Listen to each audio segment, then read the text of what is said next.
Hello, and welcome to episode 48 of the Sci-Fi Podcast. From Bloomington, Indiana, I'm Nick Zoutra.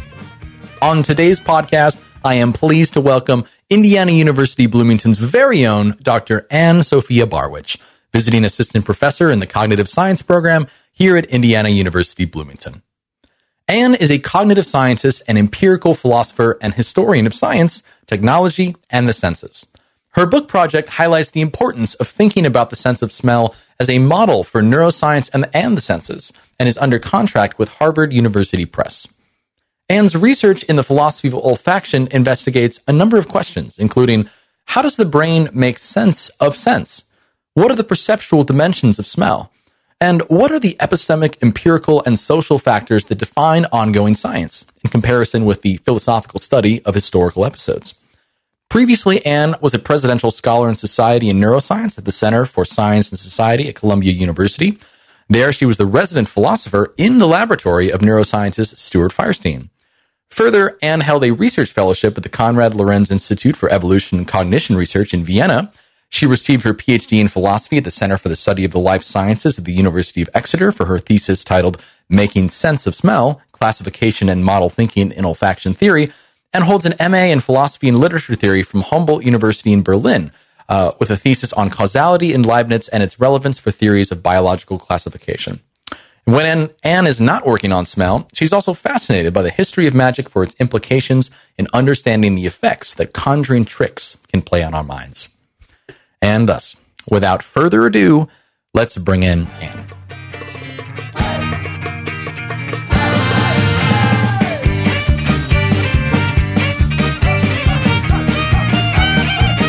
Dr. Ann-Sophie Barwich, welcome to the Sci-Fi Podcast. How are you this morning?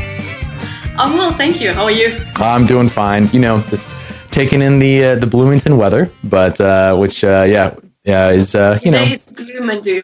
Exactly. So so for our listeners to know, Ann is visiting holds a position in the cognitive science program here at Indiana University at Bloomington. How is that going so far? Actually, pretty well. I'm absolutely enjoying it. Mainly because of the people, because the cognitive science program here is so diverse, and then also you've got the great HBS department as well. So I'm kind of living the dream, the best of both worlds. Yeah. How did you come across this your sort of like position or idea to come over and take this on? It was actually Peter Todd's idea. So I met him a couple of years ago at a conference organized by Tom Nichols, and it was about heuristic approaches, the frontiers of research. And Peter was there, and we had a longer chat, and he seemed to like my work and invited me. And I also knew Jutta, of course, from Jutta Schikora from the HBS department. Yep. So apparently they secretly had this plan to get me over for a year, and they wanted to have somebody who combines cognitive science and history and philosophy of science, kind of a practical approach to it. And I must say, when they said, well, do you want to come over? I thought, oh, hell yes. All right. Well, that's wonderful. Okay. Well, that's great. And how are you liking Bloomington so far? Have you settled into the town and getting used to the college feel of it? I actually do. So I was totally surprised when I arrived here. First of all, how many people do sports here. I was a couch potato. And everybody's doing some extreme sports here. So I'm starting to get into the, when in Rome, do as the Romans do. So I'm getting more and more into sports. Cool. Or trying to, at least the cycling. I saw many people cycle here or swim or do some other crazy stuff. But it's also one thing which I can kind of sell under research is it's a very vibrant food culture here. So you have all these kind of different beer breweries, these microbreweries who create new flavors. And they're incredibly proud of that, and the flavor variety you can do here, it's amazing actually. Great. Well, I'm glad you're enjoying it so far, and we'll be looking forward to spending some time together for the next hopefully a year, hopefully extension. We'll see. But yeah, we're very, very happy. I hope as long as possible. Exactly. Yeah. Well, we're very happy to have you. Yeah. Well, let's go ahead and take a step back, Anne, and then talk a little bit about your origin story, kind of where you came from, how you got into philosophy. So, Anne, where did you grow up? So I always wanted to say this, but I was born in a country that doesn't exist anymore. Oh, that's so cool. And I'm sorry. So it's, well, actually for the better. So I was born in East Germany. So I'm actually very happy that the wall came down, because otherwise I wouldn't be here, because you couldn't leave the country back then. Yeah. But I was born in a very small town, a very picturesque town called Weimar, after which the Weimar Republic was named.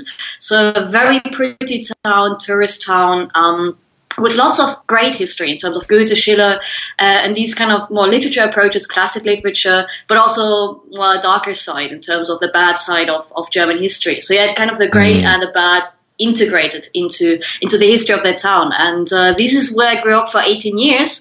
And as soon as I could, I left. Right. So yeah, what was going on, in East Germany? What did your folks do? So my father was a mechanic, and my mother is a school teacher. So she teaches German literature.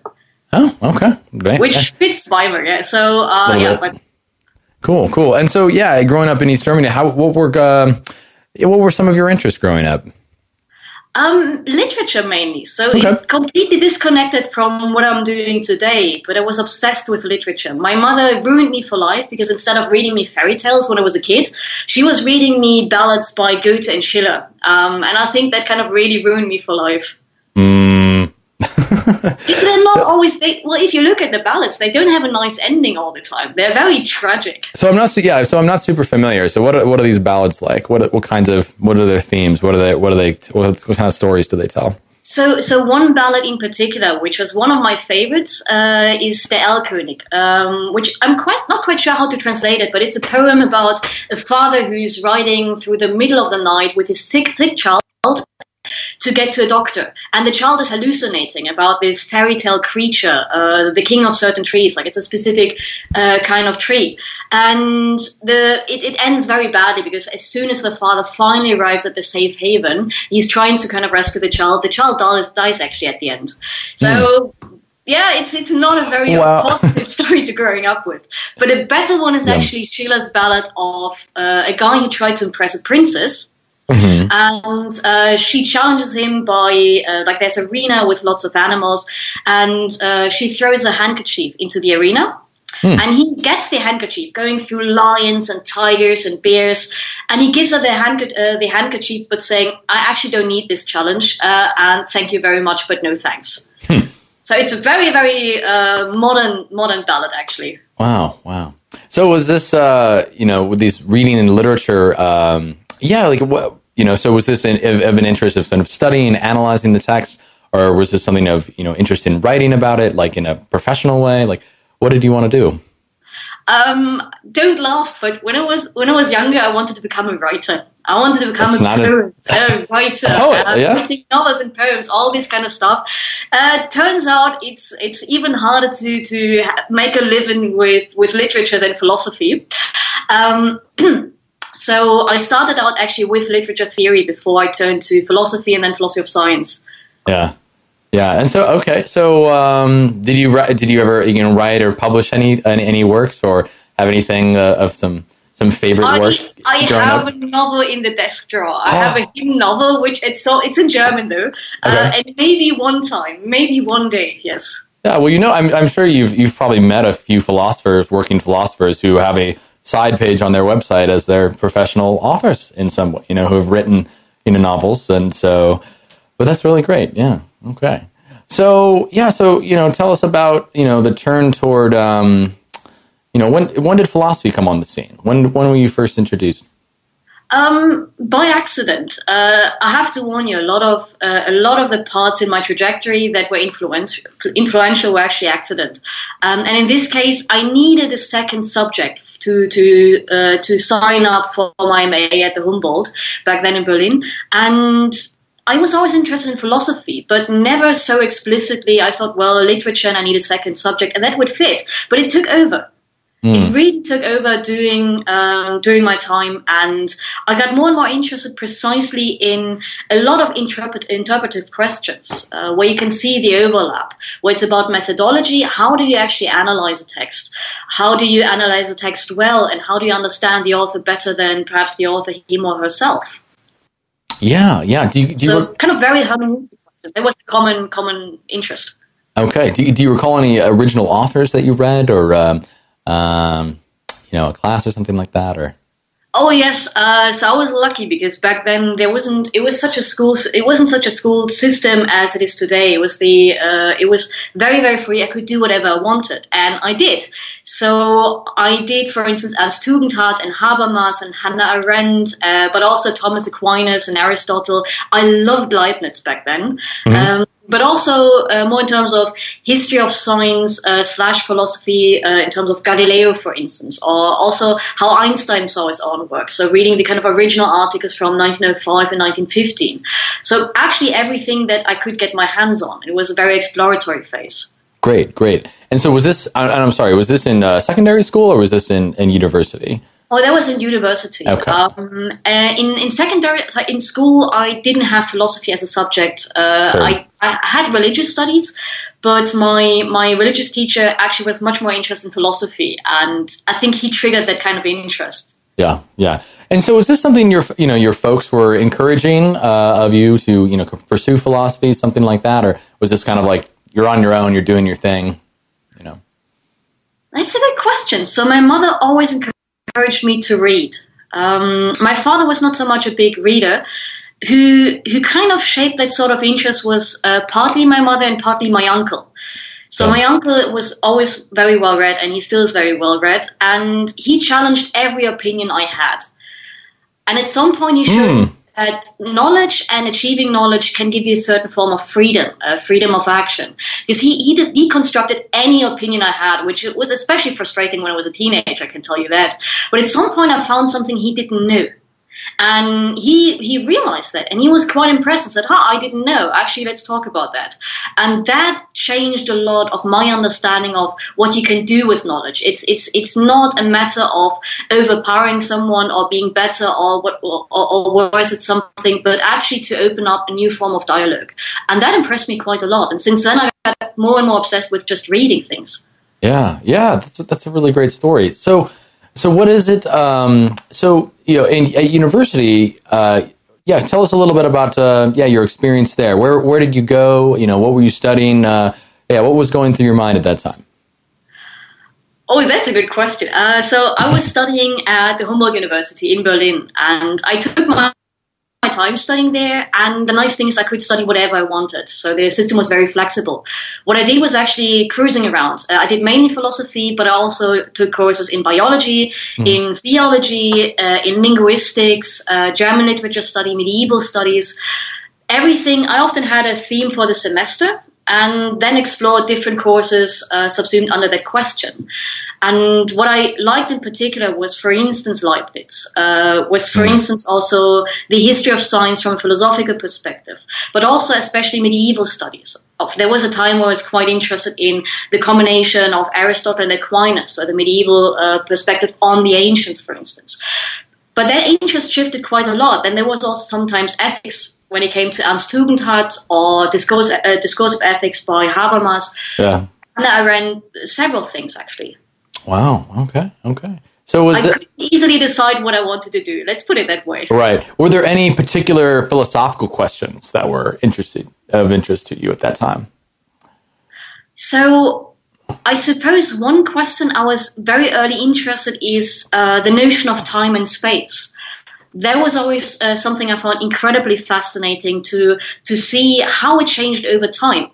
I loved looking at Aristotle, where what puzzled me in particular is something like when you read his physics, he described the principles which later Newton became famous for almost perfectly.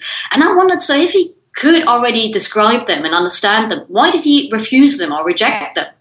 I mean, it was clearly possible to understand them. So what was the big difference. And it turns out he goes back to his notion of change as the kind of fundamental basis of his whole physics and metaphysics. And that intrigued me, because from this notion of change, time and space, for instance, developed. And then you look later at Galileo, who had a complete different conception. Then you go back to Leibniz, who's actually much closer to Aristotle than to Galileo. And it kind of moved on, and that fascinated me, this history of ideas. Yeah, absolutely. I can totally relate with that. So in doing that, so it sounds like, philosophy and literature to philosophy is very interesting. Were there any other career paths you were considering, or at this time had you decided this is what I'm doing? I'm studying philosophy. Oh, don't laugh. There was a time, and it sounds absolutely naff, but I wanted to become an actress. Okay, tell me about that. Theater, so not film, but theater. It's something that always fascinated me, because you understand and explore a lot about the psychology of people through interaction. Absolutely. Sort of like what Arendt called the human condition in a certain way, the way people think, judge, perceive, and especially the distance between you and certain characters. Mm-hmm. And if you learn about a character, you often realize either how close you are, also how different you are.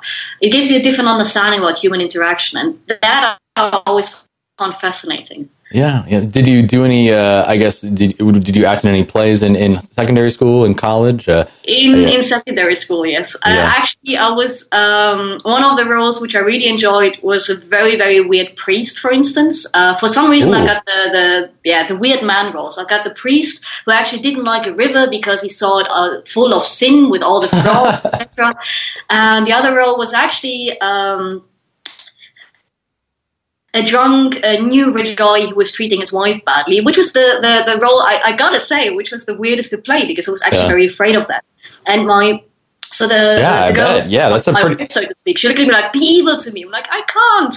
So there was a little bit where you realize, okay, it's actually strange to get over your fear to be seen as something else you don't want to be, but in that moment it shouldn't matter, because the audience wants you to see as the role you're portraying, and not your own fear of being perceived as precisely the same. I mean, to jump that gap.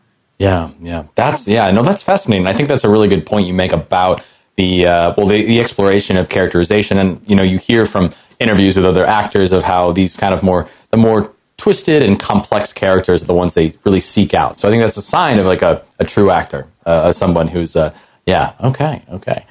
Well, I think that's great to be, acting is fun. It can be a good time. So you're considering acting, considering writing. What came next in sort of the decision process post-university? What did you decide? So I was actually quite lucky, because this is also how I got into the philosophy of science. So I never got philosophy and science so closely together as I do now. There was a change initiated through an internship I did at the Berlin Brandenburg Academy of Sciences. And at the project coordinator with whom I worked was a biologist who, so to speak, went to the dark side of philosophy. And she showed me how close these topics are related. For instance, one of the things she was interested in, so her name is Elkewitz, and one of the things she was interested in was how the notion of development influenced both biology, but also, for instance, political philosophy. Marx actually used the notion of development from biology to apply to societies. And that kind of interaction got me interested. He was like, okay, you can actually look at how certain transition back and forth between the humanities and the sciences, and that got me further interested in philosophy of biology, in philosophy of science in general. Wow. Okay. And was this later in your university career, or was this? That was at the end of my MA. Yeah. Okay. Yeah. Well, I can see. So that's interesting. So we have a lot of folks that come from the sciences, come from philosophy, but so this sounds like a little bit of a different path for you. Yeah. Okay. Great. So, all right. So, what's in deciding to go on to graduate school? How did that decision come about? How did you decide this is what I want to do? It actually comes to the same story, because one of the conferences organized during my internship, one of the people invited was John Dupre, who then would become a PhD supervisor. And when I met him, he was incredibly kind, and we had a long discussion that actually initially started with Monty Python. But actually with philosophy of science. So usually it's the other way around, but in this case, it fascinated me. And the more I read about the philosophy of biology, the more I got interested. And he actually jokingly said, well, if you ever consider doing a PhD, drop me an email. And a year later, I actually sent him an email with a Monty Python quote, like no one expected the Spanish Inquisition. And he said yes. So he's like, oh, come on, send me a proposal and we talk about this. So I sent him a proposal. I revised it several times because he recommended some changes. And this is how we got in contact and how I ended up being in Exeter doing a PhD in the philosophy of biology. Fantastic. Okay, great. That's how it can happen. You meet somebody that can be a great mentor, and you can find your way into the field. I forgot to ask. Yeah, so this internship at the center, is this center still around? Are they still? Oh yes. So it started out as eGenus, and it still exists as eGenus. So the Center for the Study of the Life Sciences, and it still exists actually. Yeah. A lot of the same people are there, a lot of new people, so it's like a Wittgenstein family relation. It's the same and not the same at the same time. Cool. So what was your experience like at Exeter? And maybe you can tell me a little bit about that, and then maybe a little bit about what kind of work did you end up getting into there? So Exeter was an interesting development because I started with a different PhD topic and I ended with a topic which I changed my topic halfway through, and I gotta thank John actually for allowing me to do that. Not many supervisors would have possibly agreed to that, but it was the best decision in the end. But just not. Oh, I have to hear this story because this is something. Yeah. It's I wouldn't recommend this to any PhD student unless you're really certain that this is what you really want to do. I started out with the notion of biological individuals. So I wanted to understand the difference between species, biological individuals, organisms, these kind of categorical distinctions. And I wanted to use Leibniz's notion of identity, which is sequential rather than set theoretic. And at that time, Justin Smith, another philosopher of science, apparently was working on a similar project on a book. And I thought, I just don't want to write a lesser version of somebody else's book for my thesis. So I was very frustrated. And it was right in the first year of my PhD. So I had a huge crisis. Like, what do I do? Yeah. And I couldn't answer a simple question. Like, so what? What do you do? I could do this, but what's the point? And I think John was maybe a little bit worried about me because I didn't write much in the first year. I didn't do much in the first year. I was just frustrated. Sure. So I was reading it out and about. And at some point, I was reading anything that I could get my hands on, from Umberto Eco and semiotics to some stories in chemistry, the history of science. And then I stumbled about smell by accident. And I thought, I have no idea how we smell actually. And then I realized, wow, actually not many people do, because it's an open field there. There has been lots of development over the last couple of years, but so many open questions still. And it was actually more kind of a private hobby, and my nighttime reading overtook my daytime reading. So I went to John and said, well, we have a problem. I think I want to change my PhD topic. And he just looked at me, you're halfway through, you can't do this. You're killing me. And I told him, well, I can't really rationally justify it. It's more of a hunch. It's a gut feeling. I could reconstruct an explanation, but I really think this is the right decision.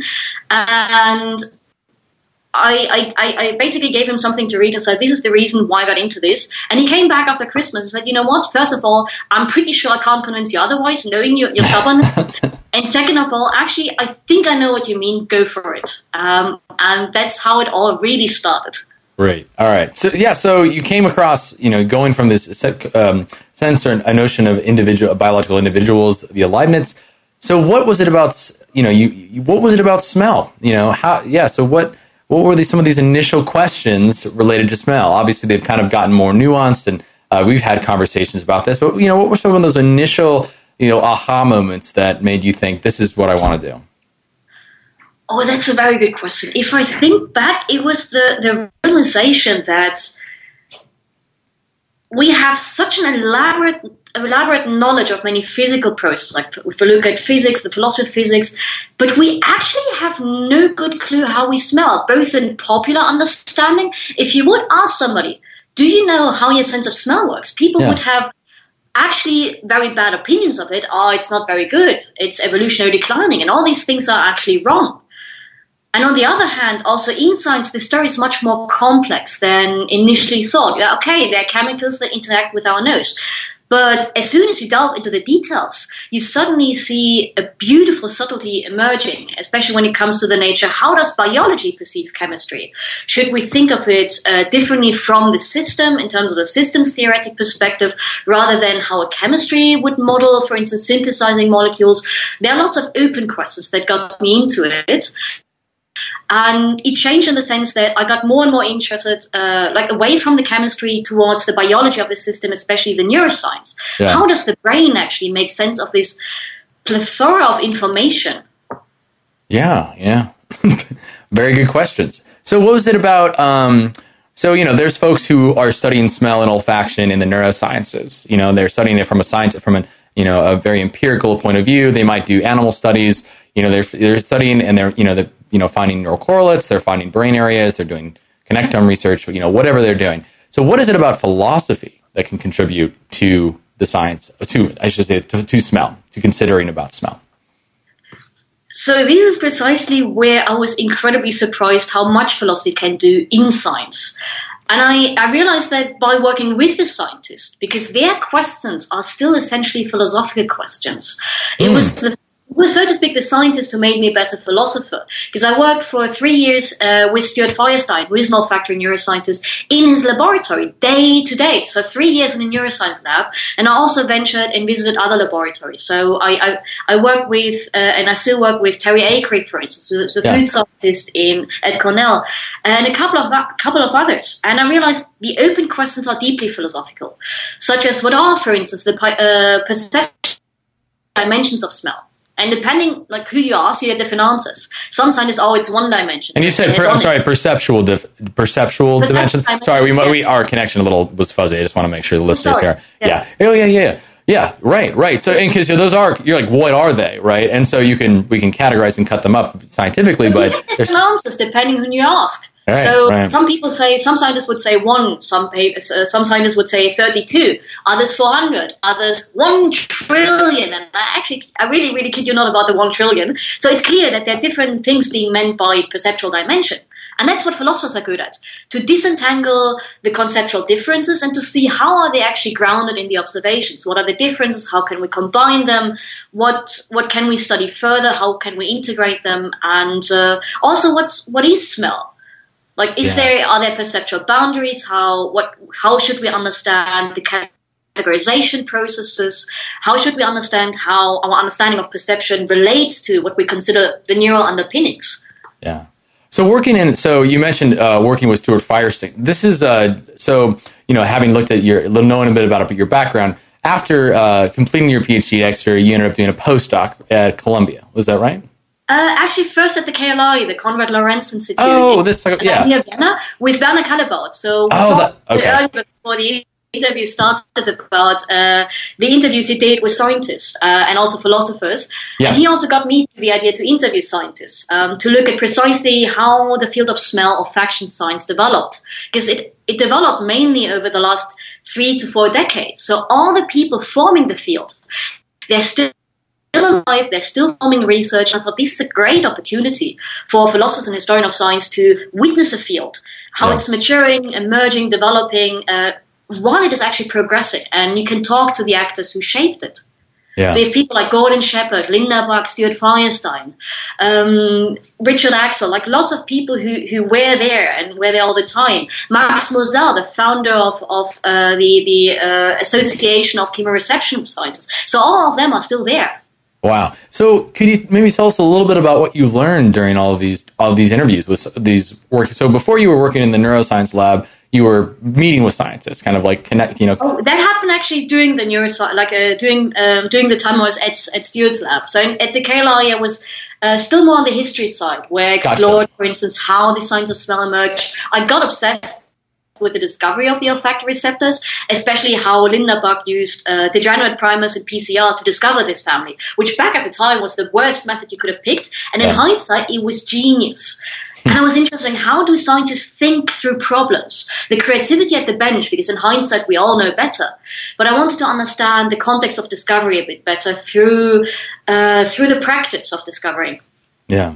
Fantastic. Okay. And so I guess, is there anything about the history of smell that you can say that you haven't already said that could be, I don't know, we might find, a little bit different than what we think about smell? What do you mean? Different? I suppose not a lot of us do know about the history of smell. I guess I'm just wondering if there's anything, an interesting anecdote or an interesting, I don't know, story that you can share with us that related to. Yeah. There's tons. So the history of smell, the science of smell. I will make it short because otherwise we would sit here until tomorrow. Okay. It's not very well recorded, but there are some, because it never was a tradition in terms of a school or an instrument or certain materials. It changed all the time. And it's more bound to individual interests. But you had the great names of science actually being associated with some studies of smell. Robert Boyle did 12 experiments on the mechanical production of odors, for instance. Linnaeus did one of the first systematic classifications of odors in plant materials. And the interesting thing is that the way he classified smells is different from how he classified everything else. So he has this beautiful system of the nested hierarchy. He didn't do that for smells. He arranged them in opposites with a kind of gradual difference. Nobody knows why smells are different than, let's say, sex or species or whatever. It's very strange.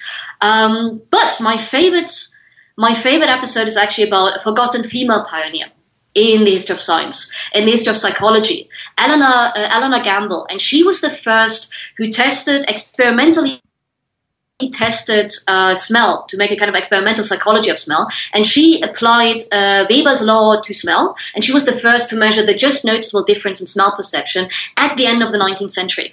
Wow. What went into her sort of like long forgotten, what was it about, so doing history of science that has allowed us to like greatly appreciate this, this woman's work? So she was actually a student of Edward Titchener, so one of the famous co-founders of experimental psychology. Yeah. But back then, women weren't taking it as serious. But her work is still very, very interesting if you look precisely how she reasoned her way through measuring smell. I mean, how do you measure smell?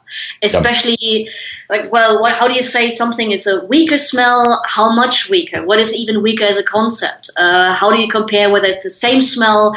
All these kind of issues of sensory measurement in general, and at least with vision you can control the stimulus better. While with smell there's so many factors, and she already realized that, and she was methodologically very precise. She described all the difficulties she was having too. Yeah. Wow. Cool. Very cool. So you were there at this institute for about a year or two, is that right? Yep, I was 2 years near Vienna. It was a wonderful time. Yeah. Well, that's right. Do you have any other favorite times there, things that you did, particularly important moments?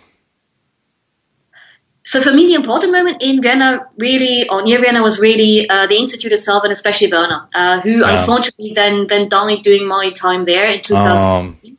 And he was a great mentor. And what he did was to allow me to, and he did that with all his fellows, to allow me to find my own voice as a researcher. Especially when you come fresh out of your PhD, it's nice to have 1 to 2 years for yourself in a good environment with supportive colleagues who work on similar but different things, to actually refine your own interests, to find your voice, and to really see what is it that I want to do next, to explore things. And that kind of freedom is very rare today. Yeah. How did you go about finding your voice? Obviously you have this, this very passionate, interest in this history, philosophy, the science of smell. But what was it about your own voice in terms of, mainly like how do you approach doing the work? I suppose it's sort of the way in which your voice kind of can unfold in some ways, but maybe it unfolds in other ways. You can tell me a little bit more. That's a very good question. I think the best way to describe it is I'm often puzzled by a problem, and I don't go about in terms of a disciplinary setting. So some people have a certain disciplinary frame, and they identify issues that are part of their discipline. And I often have a question which I'm trying to understand, and if I realize that my own discipline might not be enough, I start to switch disciplines. So this is perhaps one of the reasons why I have this kind of non-linear trajectory. And with smell, I started out more from the interest in terms of interest in terms of the chemistry of smell. And it became more and more shaped towards the biology. And Werner was one of the people who pushed me towards that. He's like, look at what smell is for. Look at the evolutionary history. Look at the behavioral aspects. Broaden your understanding. And at the time, I was very lucky because this is when I met Stuart, by beautiful coincidence, because he was at the time in Cambridge for a sabbatical. Yeah. And my PhD examiner, Hazuk Chang, he's in Cambridge, and he met Stuart. He's like, wait, you work on smell? What a coincidence. I just examined a thesis on the history and philosophy of smell. So he got us into contact, and that is how actually really my life started, as I would describe it today, because Stuart sent me an email and said, if you come back to England, let me know, let's meet up, let's have a chat. So I said, well, I'm actually coming back to England for my graduation ceremony. So I thought, well, I'm taking a train from Exeter to Cambridge, and I did, and we hit it off right away. I could ask him any question about smell, and suddenly I realized through that conversation how fast this field is developing, and how you could really see this smell and the philosophical implications unfolding live stream, and that intrigued me. And I thought, okay, this is really what I got to do. And he's like, Stuart is not your garden variety scientist. He really is philosophically interested as well. He has a broad conception of the history of science as well. So it was kind of, I like to say, meeting of the minds. Yeah, that's great. It's a wonderful. That makes a lot of sense. I was really intrigued by what you said in terms of the nonlinear approach.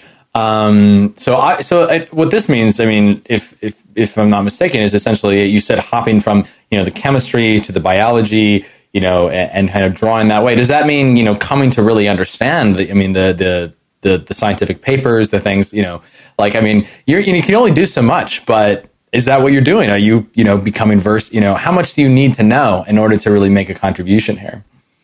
That is an excellent question, because I think you actually need to know a lot. Yeah.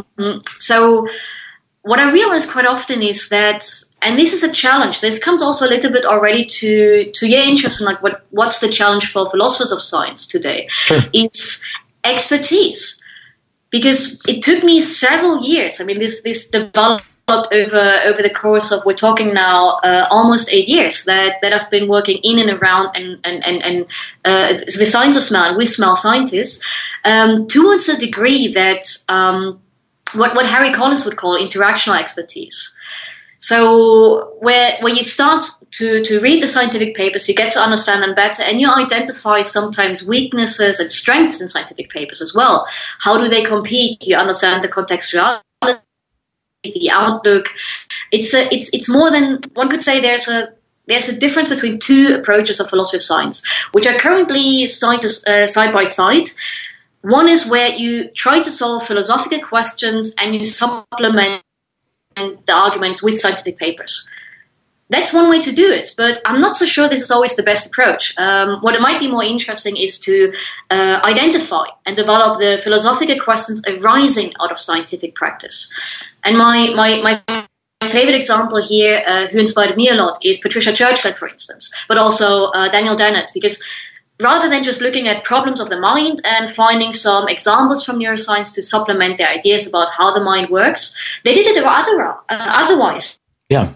They looked at how neuroscience really emerged, how much it discovered, how much it challenges philosophical assumptions, and to see, okay, how should we think about philosophical questions about the mind throughout this kind of emergence of knowledge in neuroscience. And I think it's similar for philosophy of science in general, that science has changed so much that we might want to rethink also our philosophical understanding of science, of what philosophy can do, not only in correlation to science, but also in terms of what new philosophical questions we can think of. Yeah. Very good. Very well put. Are you familiar with the philosophy of science and practice, the Society for them? Yes. Okay. Yeah, I imagine. I mean, it's a pretty popular group, but that sounds very similar to like that kind of approach. Okay, so you mentioned, working in a neuroscience lab. And I was curious if you could tell me, like, in terms of like working and finding those philosophical problems in the lab, what was it like in your experience in the lab? How did it inform your views? How did it enlighten you in some ways in terms of, getting really into the trenches and working as a philosopher? in a neuroscience lab? You could say it was actually a transformation. When I entered the lab, I had no idea how this was going to end. I was very nervous. Sure. And I felt a little bit out of place at first, but I was lucky because my lab was super friendly and they got me into it. And the more I understood about especially the open questions, and I could see science in practice. And trust me, when I did my first Western blot, I was amazed. There's a joke that nobody manages to do a Western blot correctly the first time. That is true. I messed up the whole protocol, but I still managed to do it successfully. And the second time when I did it correctly and nothing worked. So this is where I realized the whole approach of tacit knowledge. There's a certain skill involved in experimental practice. We often write about, but it's really hard to understand unless you do it.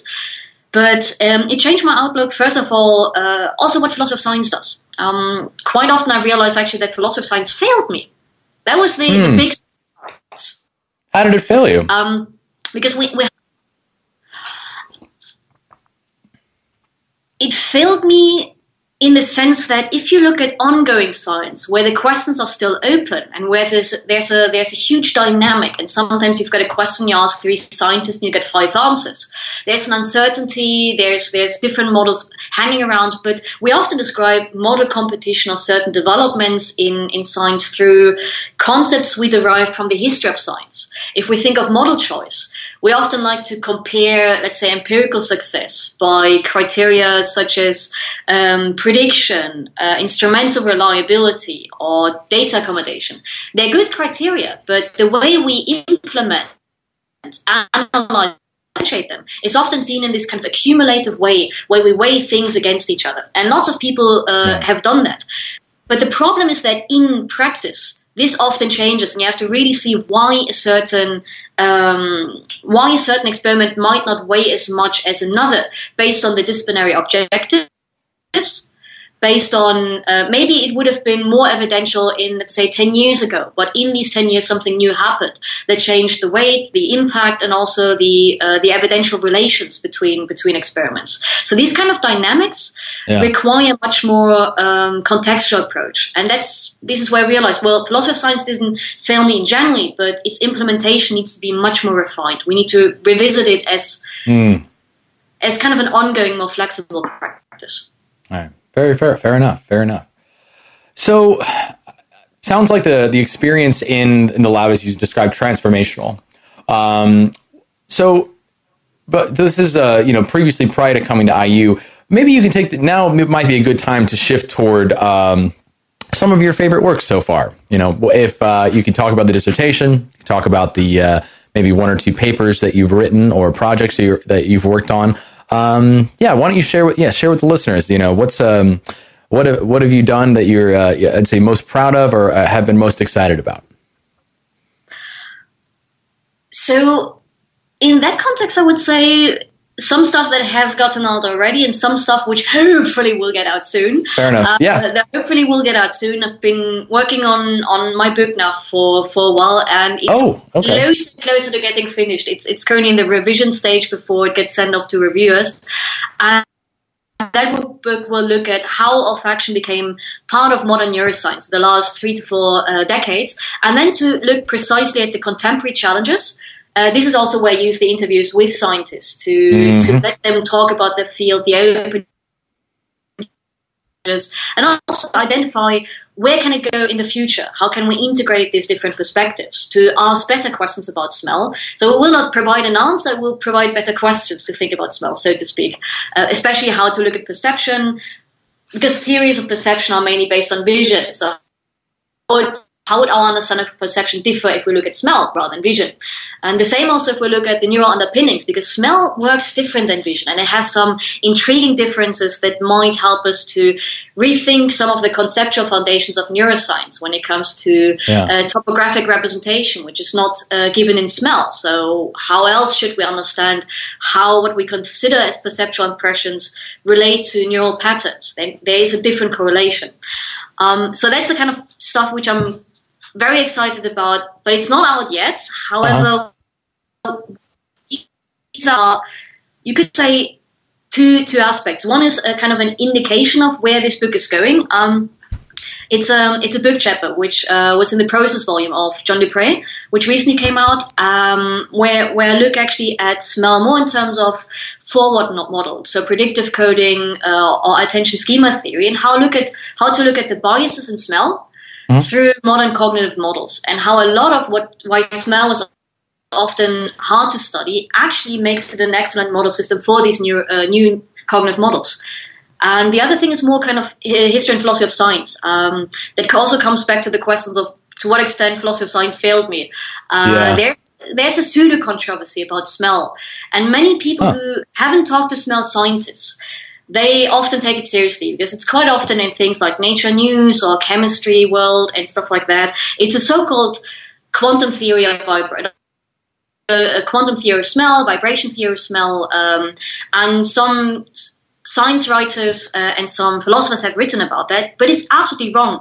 So there's a controversy that only exists in the public imagination, but not in the actual scientific community. So this is what intrigued me, and where I've tried to figure out why is there such a disparity between our perception of a science and the actual scientific practice. So I wrote an article about the quantum nodes and realized there's a different understanding of empirical success at play here. Great. So is that so? It sounds like you have a lot of great projects. So the first is mainly in the book. Is this with the pseudo controversy? I find particularly interesting. Is that going to be in a new paper or new something? Or that's a paper that came out this year. Really? Okay, great. I'm quite happy. It came out this June or July in Studies A, in Studies in the History and Philosophy of Science, Part A. Okay, great. We'll have to. Oh, I see. Yeah, how to be rational about empirical success in the ongoing science. Quiz of the quantum nodes. Oh, fantastic. Okay. Well, that sounds great. So it sounds like you have a lot of work working on, and I imagine the book is do you have a kind of a timeline of where you're going with that one? Yeah, it should have been already submitted. Oh, really? Yes, I actually told my editor that I need more time, and I tried to do it as charming as possible because I felt very bad for her. Because there's a beautiful scene in the movie about Hannah Arendt, and you see, this is how I told my editor, well, I might need more time. There's one scene where they discuss whether Hannah Arendt should write for the New Yorker about the Eichmann trial, and you see these three New Yorkers discussing Hannah Arendt. Is she one of those European philosophers? Philosophers don't need deadlines. I think that sentence was ideal to convey the problem we're having with this book. I need a bit more time. I'm not going to meet the deadline. But yeah, I mean, what really emerged for me throughout this book, I mean, this was a fun work to do because it changed also my understanding of what you can do as a philosopher in tandem with science. It helped me to identify more of the open questions, and that comes in handy quite now, because one of the things I want to do is now getting experimental myself. So one thing I'm training to do throughout this and the next term is I want to learn EEG. I've got a couple of questions that haven't been done yet, which are philosophical in nature, but they can be empirically tested. But that means I need to test them. That means I need to know the method. I need to do it experimentally. So I want to become, so to speak, a scientific philosopher. I decided for EEG because it was the best method for the idea I'm having. Yeah. Okay. Do you have a lab you'll be working with, or just I imagine in cognitive science that there's plenty of EEG folks. So is there anyone in particular you want to work with? Actually, and she was super kind. And who I'm sorry? Aina Pucci. Oh, okay. I'm not sure if I'm familiar, but yeah, sure, go. And she studies mainly kind of social interaction, social perception, also visual perception. And I told her about the idea I was having, and she really, really liked it. So, and also she's methodologically very thorough. So I thought, well, if I learn it, I better do it proper, and I ask the expert, and she is. So, yeah. Cool. Great. So, well, I'm very interested to see your scientific work. Maybe before we go back to maybe current or future work, I've come to know you before. It was happened to be that as I've been running this podcast, I had come across your public presence as as the smellosopher, on Twitter, friends of things, and you have so I've just been very impressed with your presentation, with your interaction and connection, especially as sort of an emerging scholar. So can you tell us a little bit about kind of what has gone into your approach to public engagement as a philosopher of science? And has it been beneficial to your work? What is it like to be this philosopher, what is it like to do all, a lot of these things where, you're really, you engage on Twitter in many ways, you're going on shows, you're talking with folks. What's it been like? Well, first of all, thank you. It's a good question. I must say this comes back to the people who mentored me, because they were often very engaged with public science as well. Yeah. So you saw that John is quite often at radio shows. So I saw that there's a good value for philosophers of science to communicate ideas. And quite often you get a lot of ideas in return, because you see also how understanding is shaped in public discourse, what kind of ideas are floating around, to get a little bit outside their own bubble as well. Yeah. But also, Vernon, I told you, did the radio show with lots of scientists, lots of philosophers of science, and then Stuart in particular, because Stuart did a lot of public engagement about science, and especially to overcome this disparity between the public perception of science or science in general and how it's actually done. And, precisely questions about, why we should talk about how science in practice is done to think about better funding policies, better education policies, and also to get people more interested in science. It's not that you're just learning facts and this has been done in science, but it's more to identify, what can be done next? That's the much more interesting. So get people excited about what people are going to be doing, where is this going? And in that context, I realize smell is a wonderful thing that engages people, because there are so many curiosities. If you think about it, there are lots of things you can exemplify why smell is such a strange sense, which fascinates people, because you can question your own perception, you can question your own assumptions. If you tell people, for instance, that most of what you taste is actually smell, it's flavor perception, it happens at the back of your throat and travels to your nasal epithelium, retronasal smell, they're surprised, and then you can do a couple of day-to-day experiments with them. Yeah. And you can really hear and see the aha effect, and quite often they have examples where they're like, do you know about this, and what is actually the reason for that? So people are interested in that, and that's exciting, actually. Perhaps, this might be a good time to share. So that is a common misconception, and that's something I've heard, that smell is often it's majorly taste. Are there any other misconceptions you could bring about from your research or from others that might change the way we think about smell? Yes, one thing people like to say is, smell is just subjective and we're bad at smelling and it's an evolutionary decline. All three things are actually not true. So one thing is, it's not an evolutionary decline. It's more that what we do with smell has changed. It's much more like, for instance, that we're very, very good at flavor perception. Food is one of the most substantial parts of our culture. So it went more away from distal smelling to close-up smelling. It's a different processing. Yeah. And if you look at how the brain processes flavors, it's a neural firework. Like if you drink wine, it actually engages your brain much more and much more intensely than if you do mathematics. That is one thing. Gordon Shepherd, a neuroscientist working on the neuroscience of flavor, for instance, is very adamant to point out. He's a very good advocate for that. It's like, listen, smell is actually much more interesting from a neuroscientist perspective than people would think. But I think, smell is, for instance, just subjective. Right. Well, actually, no, it's very contextual, but that's not the same as being subjective. So what it actually is for is that it's a decision-making sense. So you're evaluating a decision by subtle differences, and your system is tuned to actually make reliable decisions about whether something is good or bad, whether the same molecule in different contexts can have a different value. And that's actually pretty reliable. Otherwise, there are so many toxic small molecules. Many smells in high amounts would be toxic if you ingest them. So it would be actually bad if it was purely subjective. It's just contextual. That's a different matter. Yeah. That's a very good point. Very good point.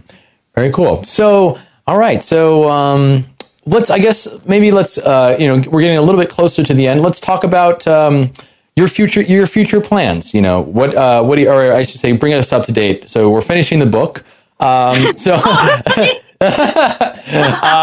eventually submitting. Hopefully someday. Yeah. But I've already, I've learned quite a bit. Maybe, I don't know. Is there something like, what's either, current work, or, maybe future ideas and plans I'd love to hear about? Yes, so I already told you that I want to learn EEG. I really realize lots of ideas that come from the philosophical analysis of how the science of smell developed, and also how we think about perception in parallel with how the science of smell developed. Yes, and they're testable. So they're philosophical ideas that can be tested. And that brings me also to something I would like to push a little bit more when it comes to the parallel interest in Eastern philosophy of science, because testing that is more cognitive science. So I'm moving more towards the empirical side of cognitive science. But there's also an element of HPS involved here that I've been talking a lot to Yuta Shikova about. Namely, that gives you a new idea about what history and philosophy of science can be today. Sort of a modernized version of natural philosophy. So before we all specialize in our own professions, natural philosophy was philosophy that was experimental to figure out something about nature. And I wonder what would be the modern equivalent of that. How could we think about a complementary philosophy of science that actually does experiments without necessarily doing precisely the same as certain tendencies of science? Smell here is, let's say, good opportunity because it's a very mosaic field. It's not so you've got people already coming in from different disciplines. Chemistry, psychology, neuroscience, behavioral biology, but also sometimes people coming from physics or computational neuroscience, so different aspects. So there is space enough for philosophers to say, well, let's see how we can combine and interact ideas. And one might wonder, how could that be applied to other areas? Let's say Alzheimer research, where there's still a lot of open questions there.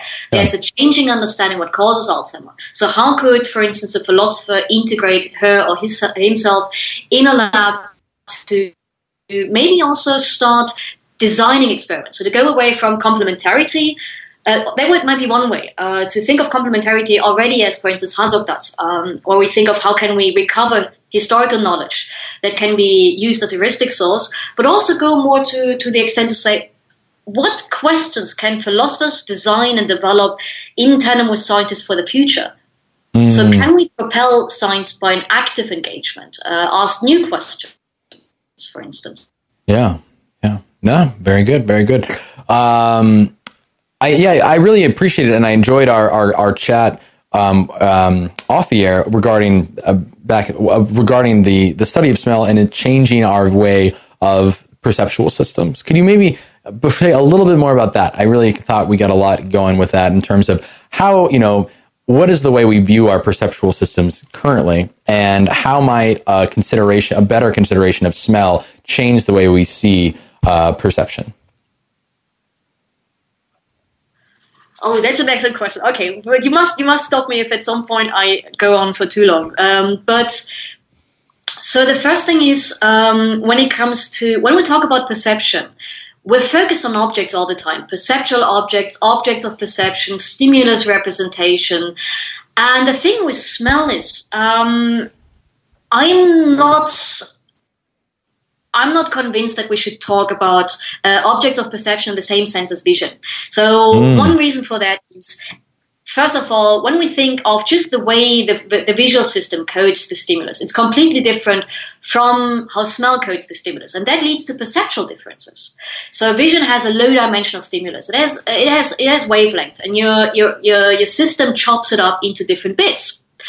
But you have basically a low-dimensional stimulus, and you can spatially arrange that stimulus onto its neural representation. While with smell, you've got a multidimensional stimulus. You've got about 5,000 different molecular parameters, which are received by receptors that act combinatorially. So the same receptor detects different molecules, different parts of molecules, while the same molecule can be detected by different features by different receptors.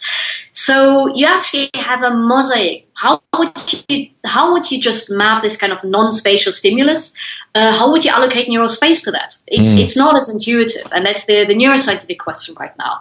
For perception, that means that there is no clear boundary of smell when it comes to smell categories. There is no, let's say, way to just simply allocate or to correlate perceptual space with stimulus space. Because stimulus space already is kind of a mosaic. There is no continuity like with wavelength. Yeah. There is no clear way in which the receptor splits up the stimulus. You actually have an overlapping mess. And smells often, the same smell in different contexts has different meanings. So this is our idea of percepts, the kind of sort of atomic conception of percepts like green, yellow, red. With smells doesn't work quite as much. Like if I would tell you, I would give you two molecules, for instance, and two vials with molecules, and one is Parmesan and the other is vomit. Well, it's pretty clear which one will prefer. Possibly the Parmesan one. Probably. Well, or maybe the vomit. Who knows? But the interesting thing is, there was a study actually doing precisely that, and people were adamant these mixes are different, and they preferred, well, the Parmesan. It was the same mixture. It was butyric acid. And that's not a trick. It's actually showing you that because butyric acid is both part of vomit, it's both part as well as Parmesan. So it's the same molecule you learn to associate with different contexts. And that means your brain focuses. It's not just the molecule. It's not just sorry. Oh no, I'm just saying it's not just the stuff. Like, it's the stuff plus context, stuff plus the other kinds of things. Yeah, that's fascinating. That comes back to the questions of how we should model smell. Rather than we should get away from the stimulus per se. Like the stimulus instructs perception, but it cannot be simply matched. What we have to look at, and this is where we need to integrate more and more the kind of recent cognitive science models. When it comes to predictive coding, when it comes to attention schema theory, more these kind of forward models which look at perceptual biases. These are what informs our perception. Learning, experience, context, this is not subjectivity. This is how our brain makes decisions, relevant decisions in a certain context. So if I'm not actually perfect for that. Yeah, I'm trying to think. So maybe you can correct me. So it's not necessarily, is it the case that smell needs to catch up with the rest of perceptual sciences, or is it that we need to start, or are we carving out a new way to think of smell and its representation of smell as distinct from things like visual and haptic and other senses? That's a tricky question. So I would say both, actually. So on the one hand, there are many things where it would at first look like smell has to catch up. Yep. Because it came to neuroscience fairly late. I mean, you had people like Gordon Shepherd already working on in the 1970s, but the bulk really arose after 1991, because then you had access to the brain directly via the receptors. However, like a lot of things have happened since then, and where it looked like it should catch up more is because we were never as far as with the visual system when it came to the details, when it came to the stimulus mapping, and so on. However, what is emerging throughout the last couple of years, and this is why the last 3 years in Steele's lab were so transformative for me, is that the field is changing in parallel and is realizing, there are some things actually working a little bit different. There are questions where it's not a matter of smell catching up with vision, but more we need to understand smell on its own ground, and maybe we're able to learn something about vision as well, something about audition as well, because the senses do work a little bit different. And perhaps we have overlooked a couple of things through our focus on specific aspects of vision, and we might have overlooked others. So it's now changing around, and there are lots of things in vision we can rethink too. There's a study which came out at the end of 2017 by Margaret Livingstone, who trained with David Hubel, so one of the vision scientists, and she saw something really cool. She discovered that the face domain in macaques, for instance, actually it's developed and maintained through experience. And that was revolutionary. And that's kind of similar to smell, that it's actually the way the patterns develop and how pattern activation is distributed is based on experience, much more than like predetermined patterns of activity. So it might actually be less topographic by genetic determinants than experience shaping the brain. And this is where smell, because of its flexibility, because of its non-topography, might give us a cue about how do we learn to smell? How do we learn to perceive? What are the learning processes involved in perception, rather than looking at what objects do we perceive? Wow. Very, very, so very. That would be the shortest answer I can give. No, I appreciate that. No, this is fascinating. This will be surely this is surely interest of me, who has some strong interest in perceptual systems and just perception in general. But it's always fun to learn when what we think we know about something is not quite the case, and we still don't know. All right, well, let's conclude with the final question you've touched on briefly, in throughout this interview, but maybe we can bring some of those themes back into what do you see to be the greatest challenge facing philosophy of science today? I mean, I was actually thinking about that question a lot. It's a very good question. And I would say the biggest challenge is sort of also the biggest opportunity. Mm-hmm. Namely, what can philosophers of science do? What is philosophy of science for? And to whom are we really talking? And this comes back to philosophy of science also as a historical endeavor. If we look at the 20th century, how much has changed from the Vienna Circle and Popper towards then Mary Hesse, Kuhn, Lakatos, then towards Hacking and Cartwright, and then today, Thomas Pradeux, for instance. Like it changed so much in terms of what we think we can do, what we can do. So the challenge is the notion of expertise and collaboration. So these two notions. Because on the one hand, we can, like a strong tradition has always been to look at philosophy of science through its own lens, so to speak, and just use science as a case study. But there has been more and more emphasis through people who thought, well, philosophy of science in practice, to look at how can we be active collaborators with science, with scientists. Yeah, but that means, first of all, we need to have a better understanding of collaboration, what it is that we can do, how we should train ourselves as well, we should be trained, and expertise. Because if we want to collaborate with scientists, that means science is specialized. So it means the philosophy of science in practice is specialized as well. That means many philosophers of science might not be able to access, evaluate, understand other philosophers of science in the specifics what they do. And that brings us back to actually our conversation at Becker's party back then. Because I think you were actually right to say we need more philosophy backing. Because I was saying we need more science and we need more scientific expertise. Right. And that is true. But you also were true in the sense that we need to rethink what is the philosophy contribution in philosophy of science that would make the contribution to science specific, more valuable or interesting for the scientists. So this comes back to when I say Churchland inspired me a lot, namely what philosophical notions, what philosophical problems or questions are arising out of scientific practice. And that's a philosophical work that's different from looking through the history of philosophy as a problem of philosophy. Yeah. Very well put. Well, so yeah, problem of expertise and collaboration, and this is a pretty big challenge. There's a lot to think about. There's a lot what we can do. We can't necessarily do it all, but we can sort of start getting closer to. And maybe there is a middle ground approach. Maybe there is something where you say both. We're getting closer to the science, but we make sure we're adequately making those philosophical contributions so that the scientists and the philosophers, so we're offering something. We're changing the way people think regarding the philosophical side. I actually noticed, like a lot of scientists I talk to, they're much more appreciative of philosophy than many philosophers actually think or assume.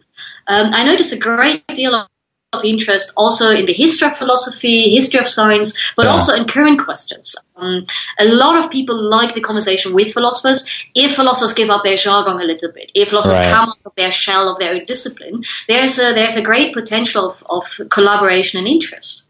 Yeah. That's a really good point. It's a really good point. Yeah. Okay. All right. And well, we've come close to the end. I should say, thank you so much again for coming on to chat and to. Well, thank you for inviting me. Oh, of course. No, this has been a lot of fun. This has been a cheery thing to do on a Wednesday morning. Is there anything else you'd like to leave us with? Anything you'd like to sort of plug, or kind of I don't know, anything else we didn't get to? Oh, that is a fantastic question.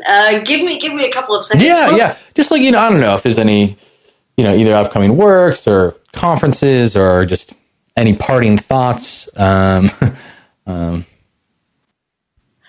So I think one thing is, of course, that if people are interested in smell, I'm not the only one working on that. So I would like to plug other people's work in particular. People say, okay, fair enough, so you worked on that, but where can I start to get interested? What would you recommend to start with?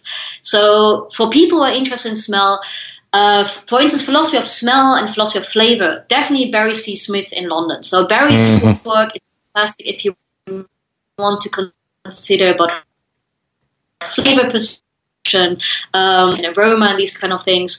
If you want to get an insight into the scientific side, Gordon Shepherd wrote a beautiful book, Neurogastronomy, and also so this is a good way to start to looking a bit more at the science of smell in an entertaining way. Of course, when it comes to Stuart, for instance, I would like to plug Stuart's book on failure and ignorance as two different concepts we hardly associate with science, but which are driving science as a positive force. So these are three works I would like to promote. And if people are interested in random stories, the things you would like to tell at a party, like, have you heard of this weird story? There's a wonderful book by Avery Gilbert called What the Nose Knows. And I will say that he discovered a fart joke in Wagner. What? So if you want to know lots of random facts about smell and culture, smell and science, Avery's book is great. So yeah. And then, of course, Andreas Keller's book on the philosophy of olfaction, and hopefully at some point my book as well. But yeah, so there's already kind of a nice community, and I encourage people to kind of seek out these books and to look at them. Okay. And they can find they can find your work at your website, on your Twitter, and then I imagine some other links to some other related philosophers of smell. Any questions people might have, if they're interested in my work, I'm absolutely happy to answer. Fantastic.